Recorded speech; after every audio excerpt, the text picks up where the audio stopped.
বয়ফ্রেন্ডের সাথে ব্রেকআপ করে বাসায় ফিরলাম আর মনে মনে ভাবতেছি জীবন যেন একটা নাটক। বাসায় আসার পর জানতে পারলাম আজকে বিকালেই নাকি আমাকে পাত্রপক্ষ দেখতে আসবে। মনটা একটু হালকা লাগলো আর মনে মনে ভাবতে থাকলাম এই সুযোগ রাহাতকে একটু জ্বালানো যাবে। মনে মনে ভাবলাম পাত্রর সাথে একটা ছবি উঠে ওকে হোয়াটসঅ্যাপে পাঠাবো, দেখবে আর জ্বলবে। সে আমাকে চ্যালেঞ্জ করেছিল যে 1 সপ্তাহের মধ্যে নতুন বয়ফ্রেন্ড বানিয়ে দেখাও দেখি, কিন্তু আমার তো 1 ঘন্টা সময়ও লাগলো না। 1 সপ্তাহের মতো সময় তো আমার লাগলোই না, তাও আবার সেটা বিয়ের পাত্র হিসেবে। বিকেলে ভাবি সাহায্য নিয়ে একটু সাজুগুজু করলাম, লাল শাড়ি, কানের দুল, হালকা মেকআপ সব মিলে আয়নাতে তো নিজেকে চিনতেই পারছিলাম না। পাত্রপক্ষ এলো, আমি তাদের সামনে লজ্জায় মাথা নিচু করে বসে আছি। এদিকে ছেলের মা আর চাচি আমাকে প্রশ্ন করছেন। আমি হালকা গলায় সব উত্তর দিলাম, শুনে মনে হলো আমাকে খুবই পছন্দ হয়েছে। হঠাৎ ছেলের চাচি বলে উঠলো ছেলে মেয়ে একটু আলাদা করে কথা বলা দরকার, তা না হলে ব্যাপারটা কেমন হয়। আমিও মনে মনে ভাবতেছি আমি তো এই সুযোগেরই অপেক্ষা করতেছিলাম। এরপর ভাবি আমাকে একটা রুমে বসিয়ে রেখে গেলেন। এর মিনিট খানেক পর পাত্রটা রুমে আসলে। পাত্রকে বললাম আপনি যদি আমাকে পছন্দ করে থাকেন তাহলে আর অন্য কোনো কথা বাড়ানোর দরকার নেই, আসুন আমরা একটা সেলফি তুলি। ঠিক তখনই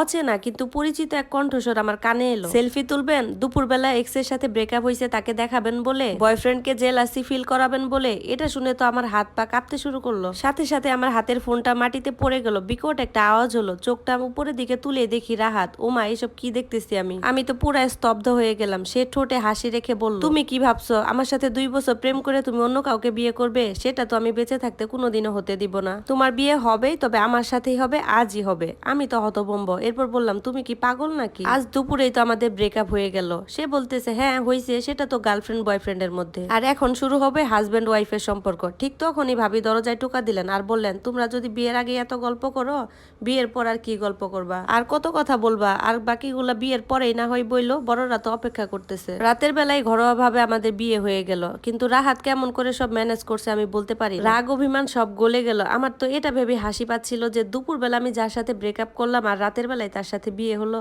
এবং এখন সে আমার স্বামী। 9 বছর পর আজ আমাদের বিবাহ বার্ষিকী। সকাল থেকে রাহাতের প্রিয় খাবারগুলো রান্না করেছি। কেক আনার জন্য দোকানেও গিয়েছিলাম। ফিরে এসে দেখি শাশুড়ি গলা গম্ভীর। উনি বলতেছে এত আয়োজন কেন? এই কেক আবার কার জন্য? আমি তখন হাসতে হাসতে বললাম, মা আজকে আমাদের বিবাহ বার্ষিকী। উনি তখন ঠান্ডা মাথায় বললেন, 9 বছর হয়ে গেল তোমাদের বিয়ের, এখনো একটা সন্তান দিতে পারলা না? আগামী 6 মাসের মধ্যে যদি তুমি কোনো সন্তান না দিতে পারো তাহলে আমার ছেলেকে আমি আরেকটা বিয়ে করাবো। কথাগুলো যেন ছুরির মতো কেটে গেল মনে। চোখের পানি আমি আর আটকে রাখতে পারলাম না। আমি তো কত চেষ্টা করেছি, ডাক্তার, কবিরাজ, তারপরও কোনো কাজ হয়নি। এরপর একটা আমার হাত থেকে পড়ে গেল, ভেঙে চুরমার হয়ে গেল, যেমনটা আমার মন হয়ে গেছে। রাতের বেলা রাহাত যখন বাসায় এলো তখন আমি ঘর অন্ধকার করে বসে আছি। তখন সে বলল, আমি বাইরে থেকে খেয়ে এসেছি, তুমিও খেয়ে নাও। এই বলে সে ওয়াশরুমের দিকে চলে গেল। আমার তো তখন বুকটা কেঁপে উঠলো যে আজকের দিনটাও সে ভুলে গেল। ভাবতেছিলাম যে মানুষ আমাকে না খাওয়ানো পর্যন্ত বসে থাকতো সেই মানুষটা আজকের দিনটাই ভুলে গেল।